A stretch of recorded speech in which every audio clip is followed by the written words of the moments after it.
तो हम लोग को आज अपथ्रस्ट और बॉयंसी और आर्किमिडीज प्रिंसिपल ये सारी चीजें करनी है।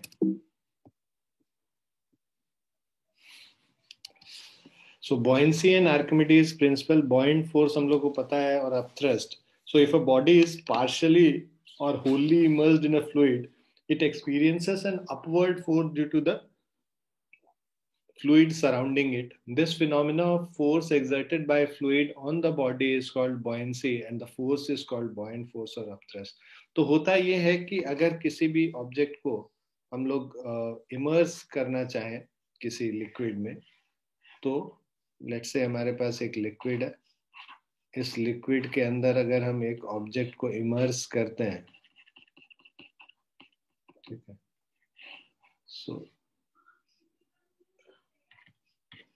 लेट्स से हम लोगों ने एक लिक्विड के अंदर एक ऑब्जेक्ट को इमर्स किया है, तो जितना वॉल्यूम ऑफ लिक्विड डिस्प्लेस हुआ है उस वॉल्यूम ऑफ लिक्विड का जो वेट होगा, तो वेट ऑफ लिक्विड डिस्प्लेस्ड के बराबर एक बॉइंट फोर्स इस ऑब्जेक्ट पे ऊपर के तरफ लगता है और इसका अपना वेट mg नीचे हो गया। ठीक है, सो mg नीचे है, बॉइंट फोर्स ऊपर। ठीक है, सो ये buoyant force is what we call it as upthrust. So buoyant force or upthrust, if a body is partially or wholly immersed in a fluid, it experiences an upward force due to the fluid surrounding it. This phenomena of force exerted by a fluid on the body is called buoyancy, and the force is called buoyant force or upthrust. Now, Archimedes' principle, it states that when a body is partially or fully dipped into a fluid at rest, the fluid exerts an upward force of buoyancy equal to the weight of the displaced fluid. So buoyant force or upthrust is weight of the fluid displaced, right? ये Archimedes principle कहता है. So अगर VI is the volume, है ना, VI is the volume of fluid displaced और sigma is the density of fluid. ठीक है, तो यहाँ सिग्मा लिया है तो हम लोग जनरली रो भी लेते हैं. ठीक है, तो रो अगर हम मानते हैं तो rho is the density of fluid. So mass of the fluid displaced is equal to volume into density, right. So this will give you volume immersed into density. हम लोग अगर मान लो रो यूज करते हैं तो V I into rho use कर लेंगे. और बॉइंट फोर्स जो होगा, बॉइंट फोर्स इज वेट, तो V I into rho into G. ठीक है, so density into volume immersed into, सो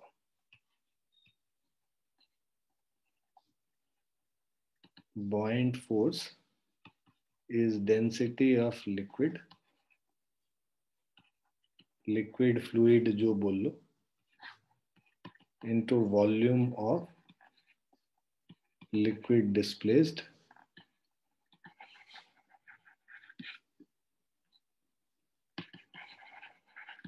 into height h. ठीक है, तो buoyant force is equal to v into v inserted rho into g.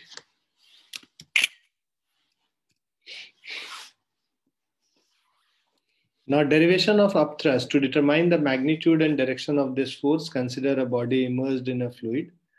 The density sigma, as shown in figure below, the forces on the vertical sides of the body will cancel each other. So top, अब देखो reason क्या है इसका.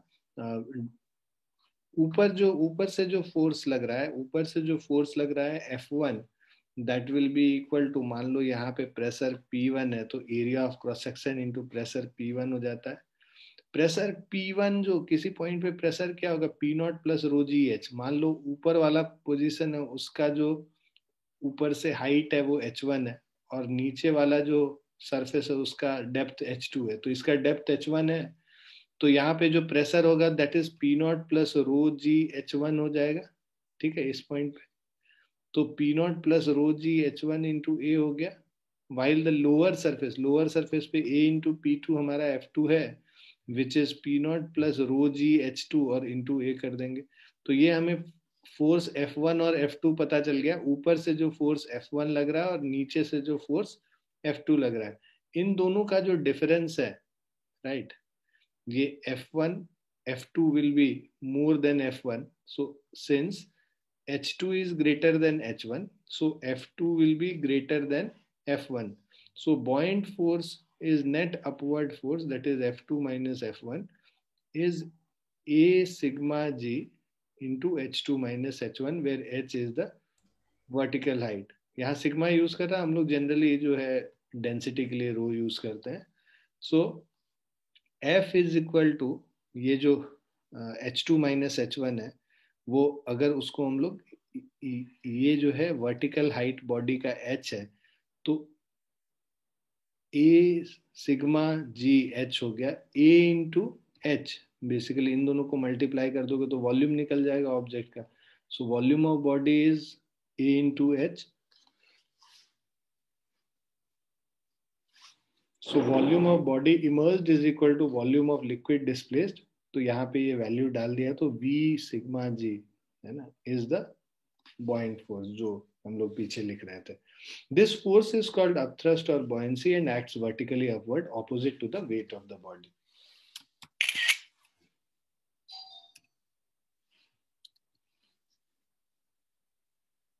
Now important points. पहला point, buoyant force acts through the center of gravity or displaced fluid called center of buoyancy. जो buoyant force है वो center of gravity पे act करेगा. दूसरा, buoyant force or upthrust does not depend on the characteristic of the body such as its mass, size, density, but it depends upon the volume of the body inside the liquid. तो कितना body volume inserted है उस पर depend करेगा buoyant force. तीसरा, it depends upon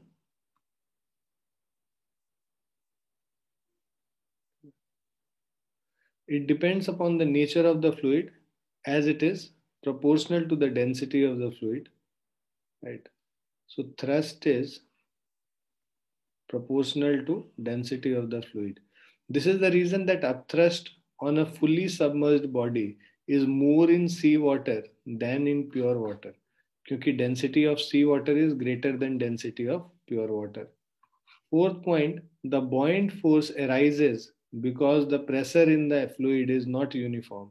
It increases with depth. ठीक है, तो buoyant force होता ही इसलिए जो अभी हम लोग पीछे डिराइव कर रहे थे कि टॉप सरफेस पे प्रेशर कुछ और है, नीचे वाले सरफेस पे प्रेशर कुछ और है, जो प्रेशर का जो डिफरेंस है उसकी वजह से buoyant force एग्जिस्ट करता है. If fluid is in some accelerated frame of reference, say an accelerating lift, then upthrust depends upon the apparent gravity. Right. एक सेकेंड बच्चों.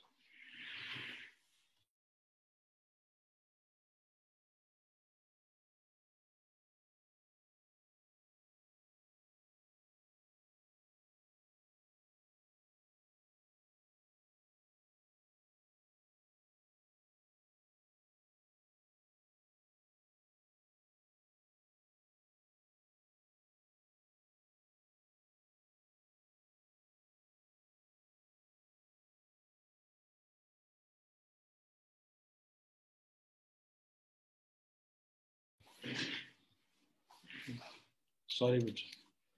So if fluid is in some accelerated frame of reference, say an accelerating lift, then upthrust depends upon the apparent gravity. So if a lift is accelerated downward with acceleration A, तो उस case में मान लो जब एक lift नीचे की तरफ accelerate कर रहा है और लिफ्ट के अंदर एक कंटेनर है, इसके अंदर तुमने बॉडी को डाल रखा है, तो जब नीचे एक्सेलरेट करेगा तो स्यूडो फोर्स इस पे ऊपर की तरफ लगेगा, तो क्या हो जाएगा, तुम्हारा जो थ्रस्ट जो होता था वो अब जी के जगह, मतलब रो डी जी जो हम लोग करते थे, rho into inserted volume into जी के जगह अब जी माइनस ए करेंगे, क्योंकि ए एक्सेलरेशन, मतलब ए एक्सेलरेशन से नीचे जा रहा है तो इस पे स्यूडो फोर्स एक ऊपर की तरफ लगेगा, इसीलिए जी माइनस ए हो जाता है.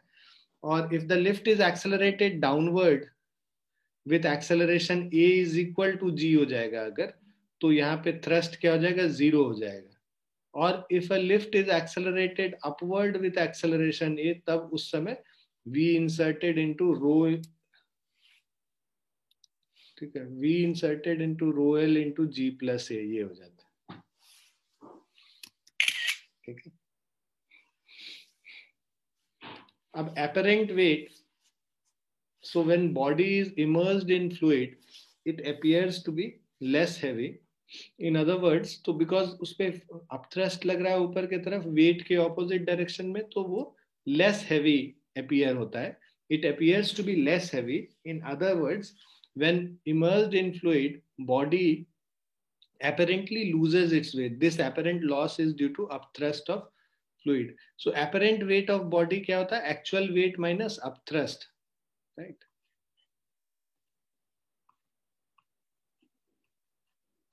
तो जो इसका एक्चुअल वेट होगा that minus upthrust is apparent weight, W minus B. So volume of body immersed is equal to volume of fluid displaced. Rho is density of body and sigma is density of liquid. तो उस case में जो wait जो उस body का है that is V D G, V rho G, और upthrust जो होगा वो वी सिग्मा जी हो गया, राइट ना। apparent weight is v rho g minus v sigma g, तो rho minus sigma into G, और v रो जी को कॉमन ले लोगे, वन माइनस सिग्मा बाय रो हो जाएगा. सो this is apparent weight, right? Now apparent gravity experienced by a body immersed in some liquid. तो मान लो यहाँ पे जो ये जो apparent gravity इसी से आ जाता है, M G dash is equal to M G into one minus sigma by rho. तो G dash M M cancel हो जाएगा, तो जी डैश क्या हो जाएगा, G into one minus sigma by rho. Now if a body of volume v is immersed in a liquid of density sigma, then its weights reduces by, तो जो apparent loss in weight is upthrust है ना, v sigma into g.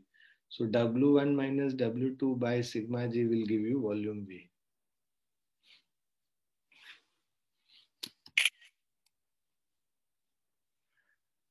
अब देखो, relative density of a body is density of body by density of water, rho by sigma.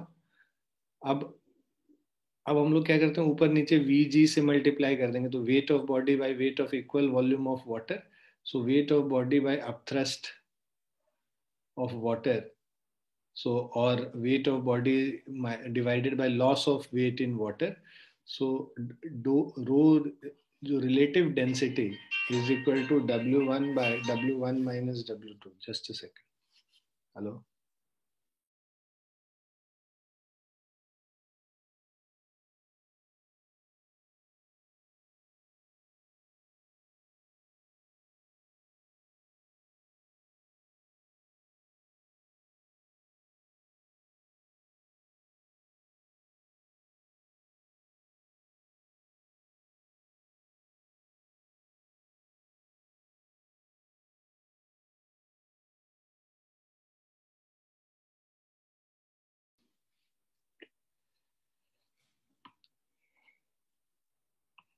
So ये हमारा relative density है, that is w1 by w1 minus w2. अब fifth वाला है, now if the loss of weight of body in water is a while in liquid b. तो अभी हम लोग जो है ये तो कर रहे हैं जब एक बॉडी को वाटर में हम लोगों ने डिप किया है और हम लोग को रिलेटिव डेंसिटी इस ऑब्जेक्ट का निकालना है, ठीक है, ये जो बॉडी जिसको डिप कर रहे हैं उसका. So relative density of a body,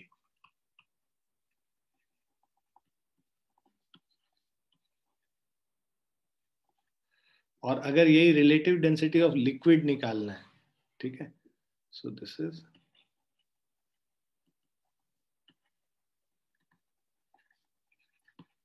जो बच्चे आईसीएससी बोर्ड में हैं उन्होंने ये मेरे ख्याल से 8th या 9th में एक था चैप्टर, उसमें है. तो रिलेटिव डेंसिटी जो लिक्विड में है ये weight in air minus weight in liquid by weight in air minus weight in water. So this is relative density of liquid.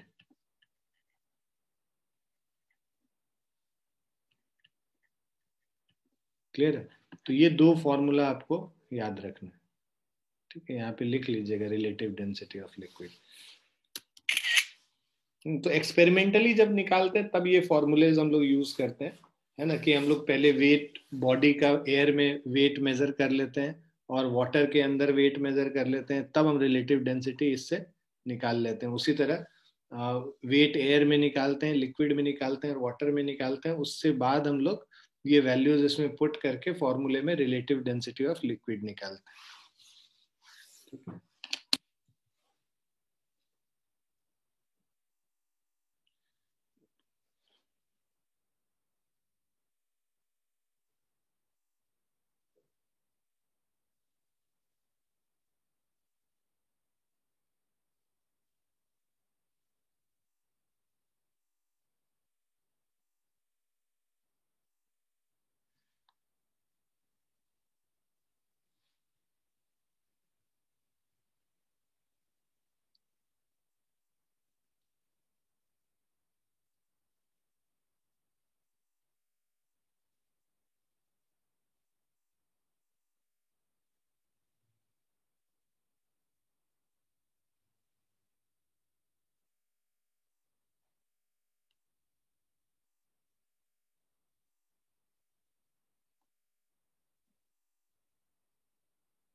Now acceleration of body immersed in fluid, right?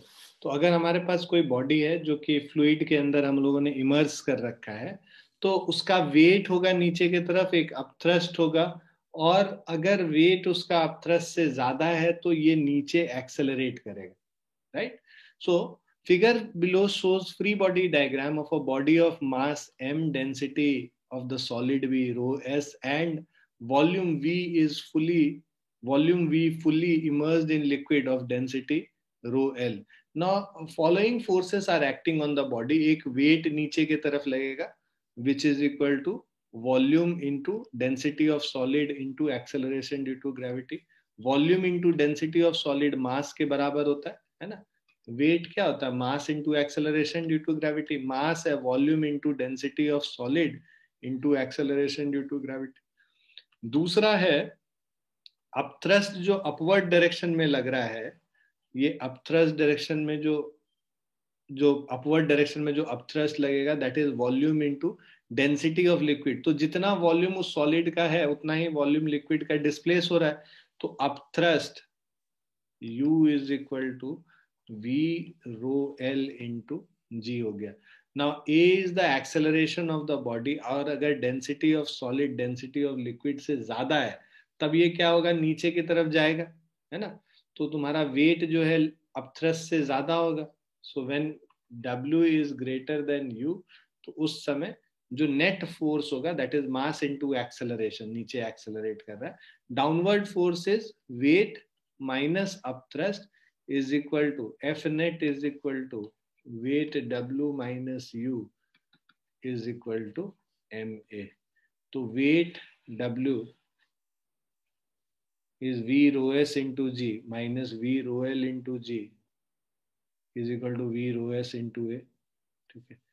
So this is acceleration A. अब ये V cancel हो गया, ठीक है? So acceleration A is rho S minus rho L into G by rho S. तो acceleration A is 1 minus rho L upon rho S into G, ठीक है? Now ये तो हो गया जब rho S is greater than rho L। अब दूसरा, if rho S is less than rho L, ठीक है?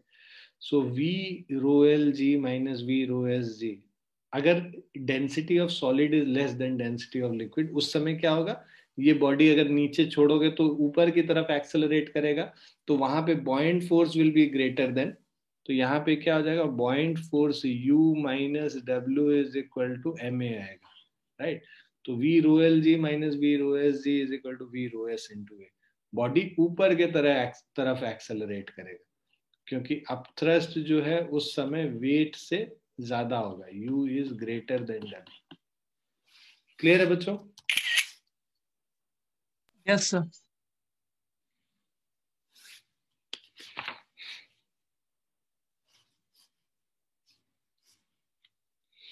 तीसरा केस है when density of the solid and density of liquid is equal, उस केस में हमारा एक्सेलरेशन जीरो है, वेलोसिटी कांस्टेंट होगा।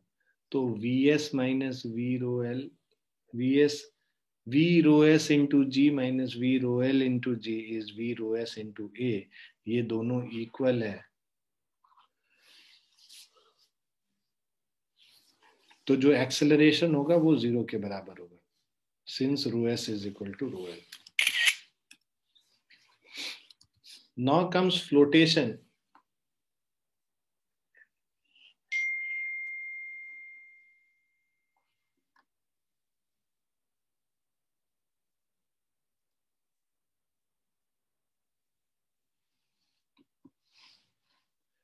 Now, a solid body having density less than density of liquid. Right.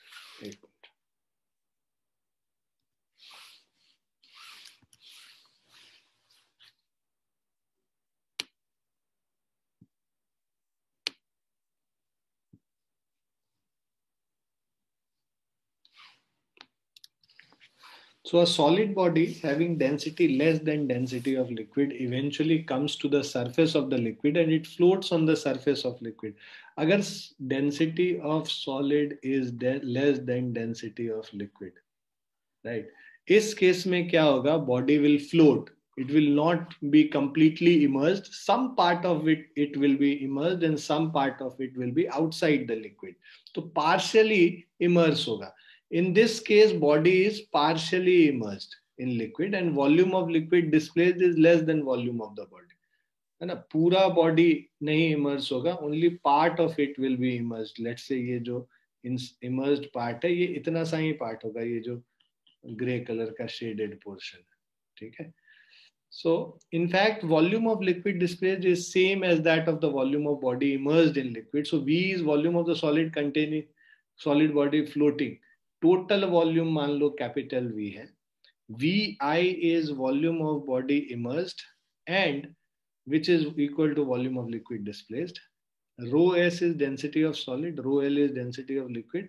Weight of the body will be, जो पूरे body का wait क्या हो जाएगा, V into density total volume into density of solid into G, ये weight हो गया।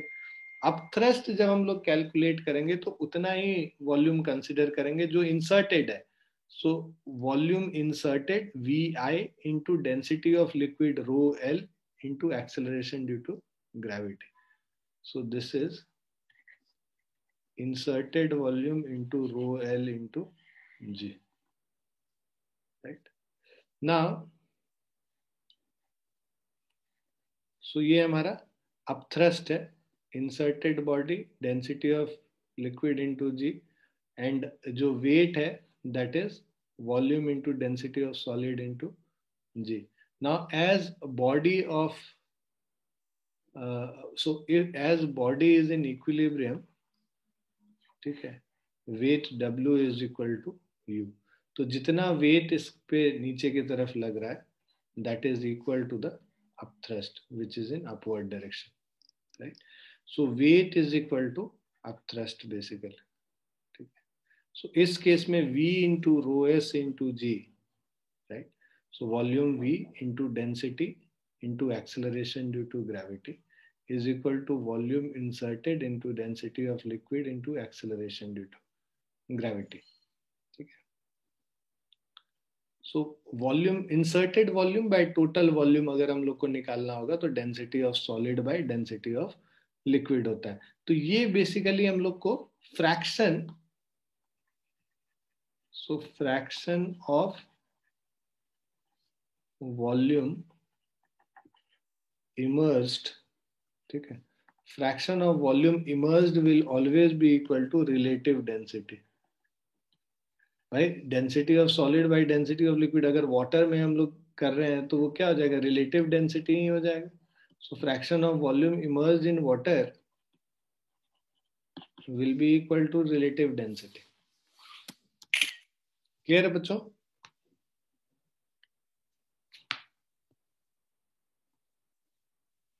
Yes sir. तो यहाँ पे ये देखो लिखा भी है फ्रैक्शन बॉडी इमर्स्ड. हाँ पूछो पूछो, कुछ पूछना है क्या?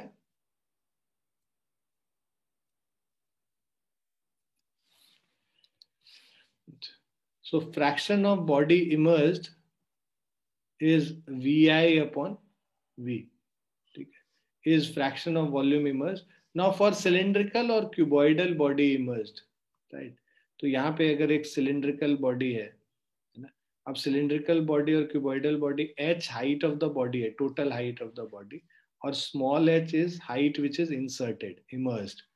Now A is the area of cross section of the body. तो volume, total volume h into A हो गया, इंसर्टेड वॉल्यूम या immersed volume is small h into A जाएगा. तो अब हम लोग density of solid by density of liquid करते हैं, volume immersed by volume total volume, right. तो जो हमारा वॉल्यूम इमर्स्ड है ना, so that will be h into A by capital H into A cancel हो जाएगा, small h by capital H.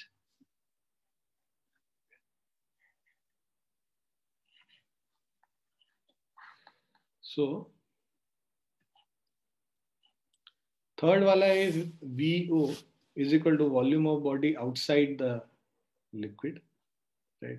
So outside the liquid is V minus VI. Now substituting in one, we get V minus V0 by V is equal to rho S by rho L. तो जो inserted volume है, volume outside V minus volume outside divided by total. तो inserted volume को हम लोग लिख सकते हैं, इमर्स्ड वॉल्यूम को हम लोग लिख सकते हैं V माइनस V आउटसाइड, और उसको हम लोगों ने यहाँ पे रिप्लेस कर दिया. ये जो हमारा था V I बाय V, ये फ्रैक्शन था, तो that is rho S by rho L. तो उसको हम लोगों ने V immersed by total volume is equal to density of solid by density of liquid. Immerse की जगह V minus V naught डाल दिया, so this comes to be. अब दोनों को V से सब डिवाइड कर दोगे तो 1 minus V0 by V is rho S by rho L, और V0 by V is 1 minus rho S by rho L. So fraction of volume outside the liquid अगर हम लोग को निकालना होगा तो 1 minus rho S by rho L, ये formula use करेंगे. और fraction of volume immersed in liquid, तो दो फॉर्मूला हो गया. पहला हो गया fraction of volume immersed in liquid, so वो हो गया हमारा V I by total is rho S by rho L. उसके बाद दूसरा हो गया fraction of volume outside the liquid, fraction of volume outside the liquid is equal to V0 by V, 1 minus rho S upon rho L.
आगे समझ में बच्चों? Yes sir.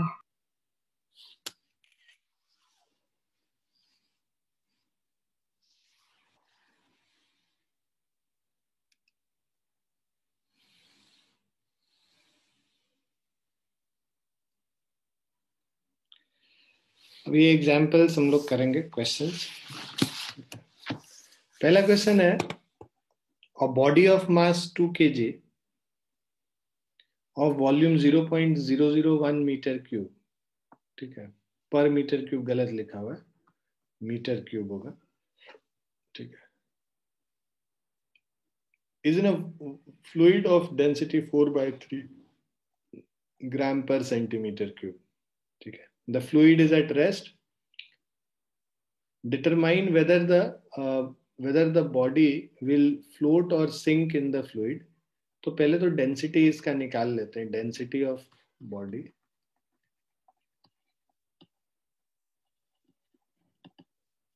Mass by volume, mass 2 kg है, volume 0.001 है, 2000 kg पर metre cube, और density of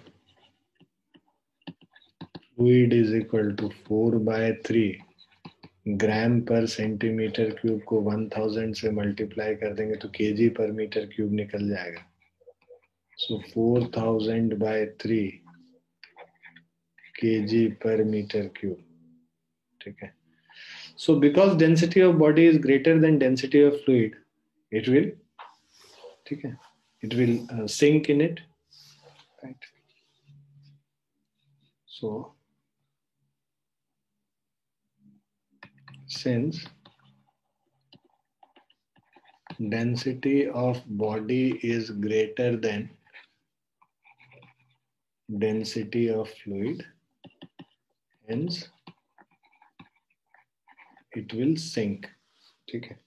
ये body है, अब इस पे जो फोर्स लगेगा नीचे की तरफ, that is equal to v density of solid into G, और जो अपथ्रस्ट लगेगा ये वेट है, अपथ्रस्ट जो है v rho L into ji, right.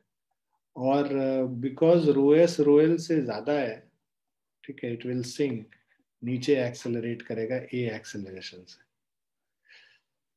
If it floats, then what fraction is immersed? If it sinks, then find out acceleration. So it will sink, and acceleration a will be equal to, so नीचे जो force है W minus U is equal to m into a, so V rho s g, sorry, V rho s g minus V rho l g is equal to mass m into acceleration a, ठीक है।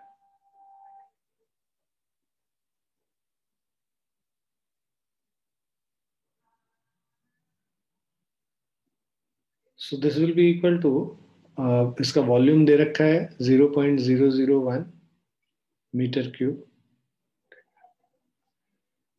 तो 0.001 density of solid,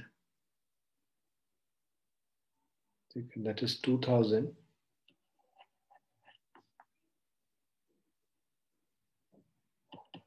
into g 10 minus 0.001 density of liquid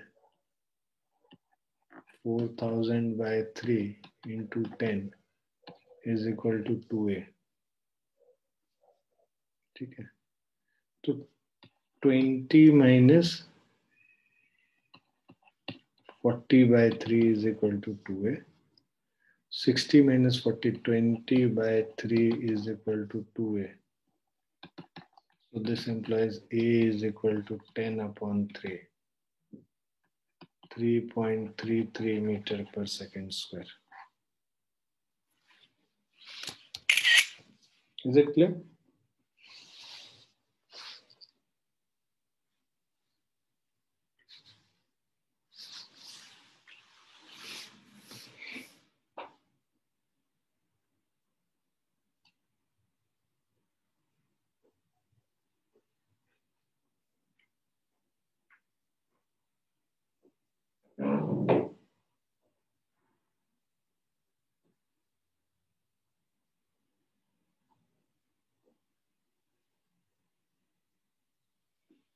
clear है बच्चों? Yes, sir.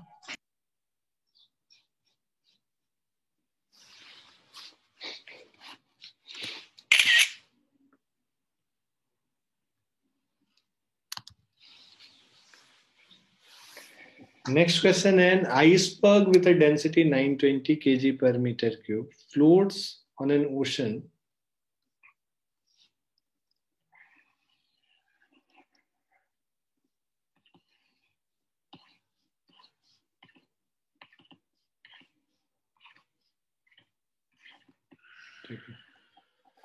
So iceberg with a density 920 kg per meter cube. So density of ice is 920 kg per meter cube. Density of ocean is equal to 1025 kg per meter cube. What fraction of iceberg is visible? है ना?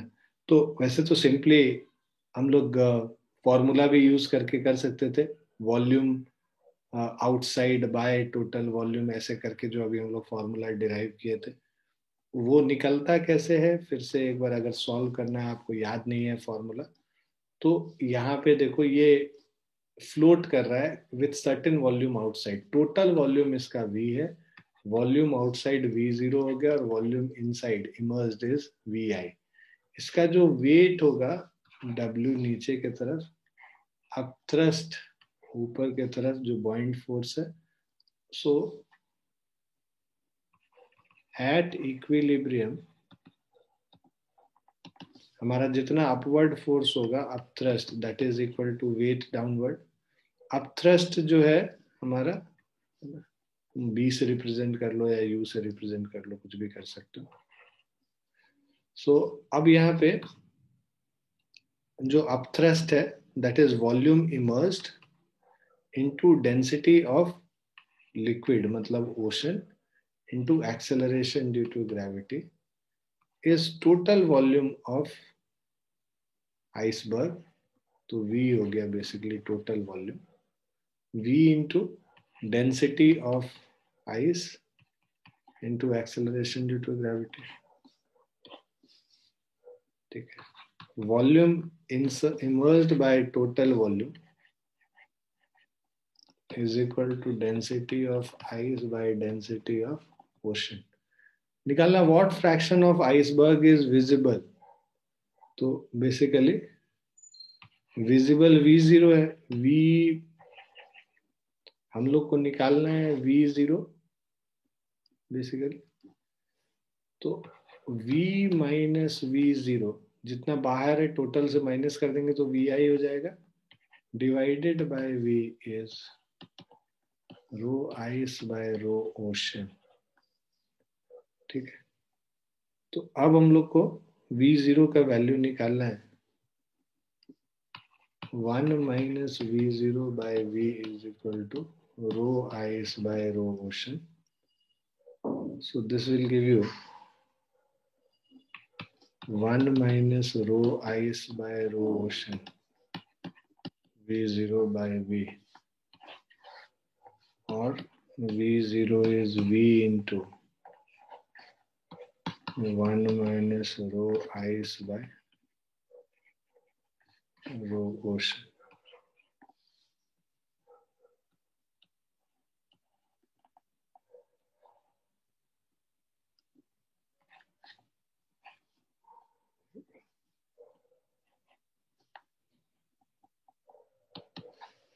So this will give us, हमें fraction निकालना है, V0 by V निकालना था, 1 minus rho ice is 920 by 1025। So this will be equal to 920 divided by 1025, 0.89।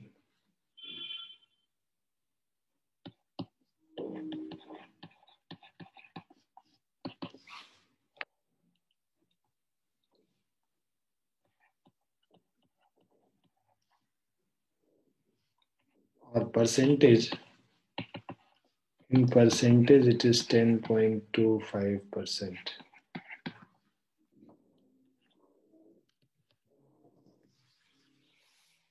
Clear है बच्चों? Yes, sir.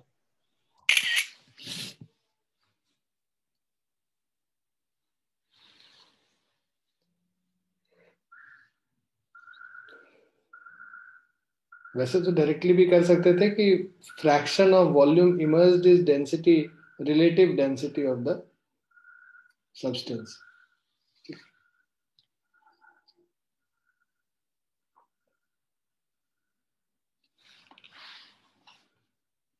तो ये वाला चीज डायरेक्टली भी यूज कर सकते थे.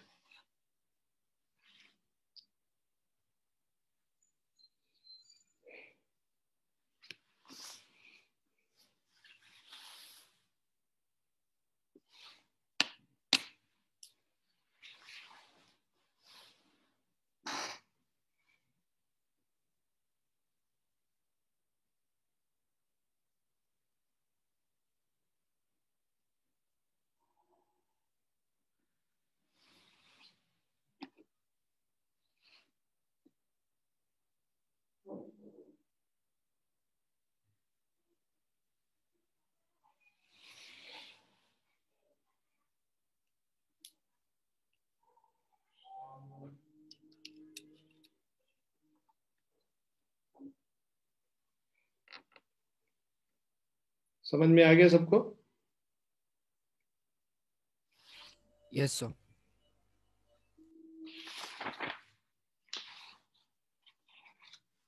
नेक्स्ट क्वेश्चन है, a certain block weighs 15 Newton in air. It weighs 12 Newton when immersed in water. When immersed in another liquid, it weighs 13 Newton. Calculate the relative density of the block and the other liquid. तो देखो पहले तो certain block weighs 15 Newton in air. Weight in air is equal to 15 Newton. It weighs 12 Newton when immersed in water. Weight in water is 12 Newton. When immersed in another liquid, weight in liquid is equal to 13 Newton. अब relative density of block, ये सीधा formula use करेंगे हम लोग. Relative density of block याद होगा हम लोगों ने किया था W1 by W1 minus. So W1 मतलब weight in air, weight in air by weight in air minus weight in water. ठीक है. So weight in air is 15 by 15 minus 12. 15 by 15 minus 12 is 13, 3. This is 5 हो गया relative density of block. दूसरा relative density of liquid is equal to weight in air minus weight in liquid. Weight in air minus weight in water. So weight in air 15 minus 13, 15 minus 12, 2 upon 3. ये relative density है.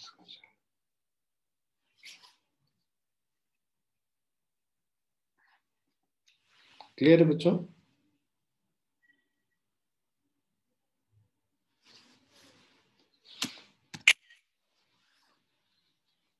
So direct application है उस फॉर्मूले का.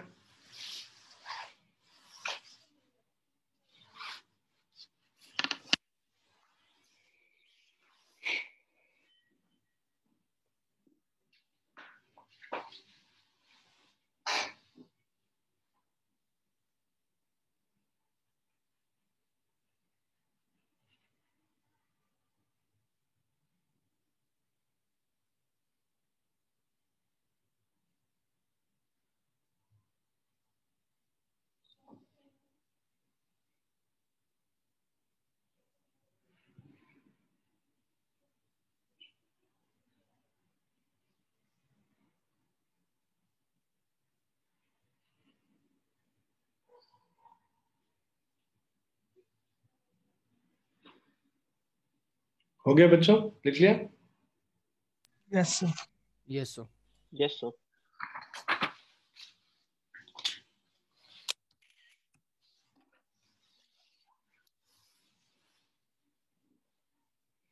ये question का answer निकाल के बताइए क्या आ रहा है।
इतना देर तो नहीं लगना चाहिए।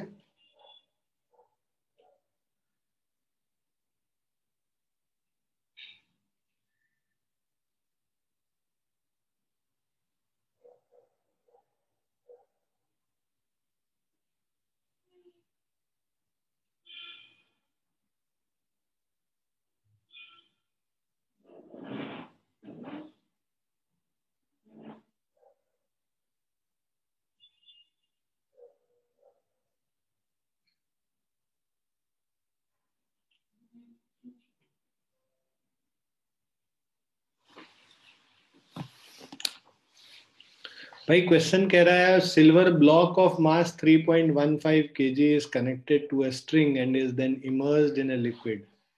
एक लिक्विड है, इसके अंदर हम लोगों ने इसको बांध के ऐसे लटका रखा है, राइट।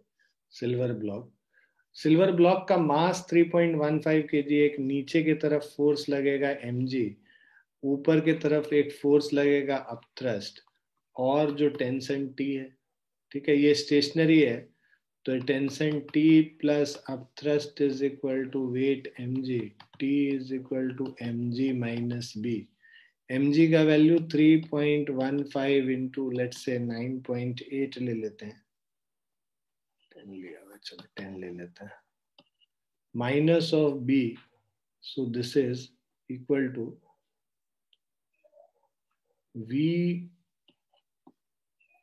है ना, v into density of liquid, ठीक है, 2g।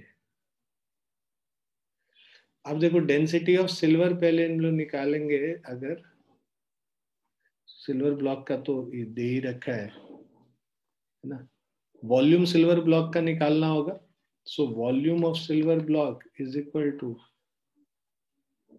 Density is mass by volume, तो ये मास बाय डेंसिटी हो जाएगा, ठीक है, m बाय रो एस। मास है 3.15 और डेंसिटी ऑफ सिल्वर है, ठीक है, रिलेटिव डेंसिटी 10.5 दिया हुआ है, तो density of silver is relative density of silver into density of water. Density of water 1000 kg पर मीटर क्यूब है, 10.5 इंटू 10⁻³ हो जाएगा हमारा। सो ये वॉल्यूम ऑफ सिल्वर हो गया, राइट। और volume of silver is equal to volume of liquid displaced, तो इसमें हम लोग लिख सकते हैं 3.15 into 10 is 31.5, volume is 3.15, 10.5 into 10⁻³ हो गया, राइट। और डेंसिटी ऑफ जो लिक्विड, रिलेटिव डेंसिटी लिक्विड का 0.82 है, तो 0.82 इंटू 10⁻³ कर देंगे तो उसका एक्चुअल डेंसिटी निकल जाएगा, into acceleration due to gravity 10 हो गया, 10⁻³ 10⁻³ कट गया, so this is 31.5 minus 3.15 into 10 into 0.82 divided by 2.46 हो गया, so 31.5 minus आंसर 29.04 न्यूटन। निकालना चाहिए था तुम लोग को, कैसे होगा IIT से? तो इजी क्वेश्चन है, अभी तो हम ज्यादा डिफिकल्ट क्वेश्चन दे भी नहीं रहे हैं तुम लोग को, मतलब करा भी नहीं रहे हैं जानबूझ के, कि एक बार जब सब चीज हो जाएगा तब फिर डिफिकल्ट क्वेश्चन पे जाओ तो ज्यादा बेटर है।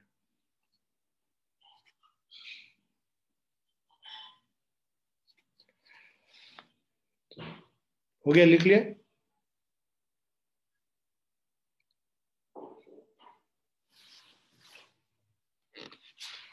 Yes, sir.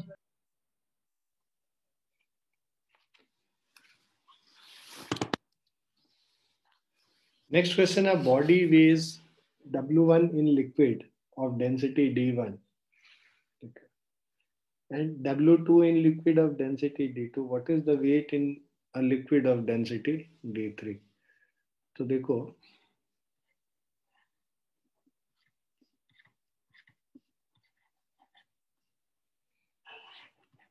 जो वेट है W है, जो अपथ्रस्ट ऊपर है, तो apparent weight is equal to W minus B। Weight, actual weight W minus upthrust क्या हो जाएगा, volume V into density of liquid into G, ठीक है। तो V dG हो गया, ये डेंसिटी ऑफ लिक्विड है, ठीक है। सो W1 दे रखा है वेट इन डेंसिटी D1, तो this is W minus V into D1 into G, ठीक है, first equation. Weight W2 is W minus V into D2 into G, second equation है ना। हम लोग को वेट इन डेंसिटी D3 W3 निकालना है, राइट। W3 निकालना है, W3 क्या होगा, W minus V D3 into G, right. अब हम लोग को ये W3 का वैल्यू हम लोग को निकालना है, राइट। W1 W2 हमें दे रखा है। अब ये क्वेश्चन में क्या क्या दे रखा है हम लोग को, W1 W2 D1 और D2, ये सब नोन क्वांटिटीज है, W1 D1 W2 और D2, इन्हीं नोन क्वांटिटीज के टर्म्स में ये निकालना है। तो हम लोग को किसका वैल्यू नहीं चाहिए, W का वैल्यू रिप्लेस करना पड़ेगा और V का वैल्यू रिप्लेस करना पड़ेगा, क्योंकि ये दोनों क्वेश्चन में दे नहीं रखा है। ये क्लियर हो गया? अब इन दोनों इक्वेशंस को सॉल्व करेंगे और W और V का वैल्यू निकालेंगे, राइट। तो पहले अगर इन दोनों को सॉल्व करते हैं, है ना, तो हमारे पास है W1 is W minus V D1G. W2 is W minus V D2G. Subtract कर दो इनको, कैंसिल हो गया. W1 minus W2 is equal to VG common ले लो, DT minus D2 minus D1 हो गया. ठीक है. सो जो वॉल्यूम V का वैल्यू है that is W1 minus W2 divided by D2 minus D1 into G. तो ये हमारा V का वैल्यू. ठीक है, this is your third equation. अब उसके अलावा हमें W भी नहीं चाहिए, तो हम लोग क्या करते हैं, ये फर्स्ट वाले में पुट कर लेते हैं इसको. First and third using 1 and 3, इन दोनों को कंबाइन करेंगे तो हमारा W is equal to W1 plus VD1G. W1 plus V into V हमारा क्या है, W1 minus W2 by D2 minus D1 into G denominator में, और ऊपर D1G. G और G कैंसिल हो गए. सो wait W is equal to W1 D2 minus W1 D1 plus W1 D1 minus W2 D1 cancel हो गया, divided by D2 minus D1. W is equal to W1 D2 minus W2 D1 by D2 minus D1. ये हमारा fourth equation हो गया. V और W अब हमें पता चल गया. अब हम लोग को जो निकालना था W3 का वैल्यू, ये वैल्यू W3 का, इसमें हम लोग सब्स्टिट्यूट कर लें. मान लो ये फिफ्थ इक्वेशन. फ्रॉम 3, 4 and 5 इन तीनों को कंबाइन कर दो. ठीक है. सो थर्ड, फोर्थ और फिफ्थ, थर्ड वाला है हमारा V is equal to, so हमें, सॉरी, फिफ्थ वाला जो है W3 is equal to W1 D2 minus W2 D1 divided by D2 minus D1 minus of V D3G, मतलब W1 minus W2 D2 minus D1G into D3G. G और G cancel हो गया. यहाँ D2 minus D1 common है, हमारे पास क्या मिल जाएगा, W1 D2 minus W2 D1 minus W1 D3 plus W2 D3 divided by D2 minus D1. ठीक है. अब W2 साथ में लेते हैं और W1 साथ में लेते हैं. So W1 into D2 minus D3 and plus W2 into D3 minus D1 divided by D2 minus D1 is equal to W3. W2 D3.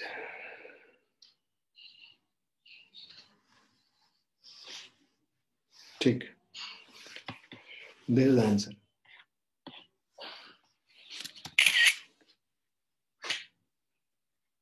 Clear है बच्चों?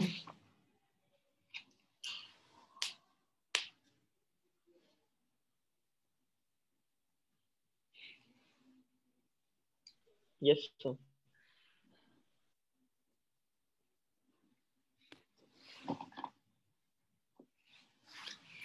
लिख लिया सभी ने? Yes, sir. ये क्वेश्चन अटेम्प्ट करके बताइए क्या होगा आंसर.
Sir, option 1. 26 का हाँ सही है, ऑप्शन 1 है आंसर।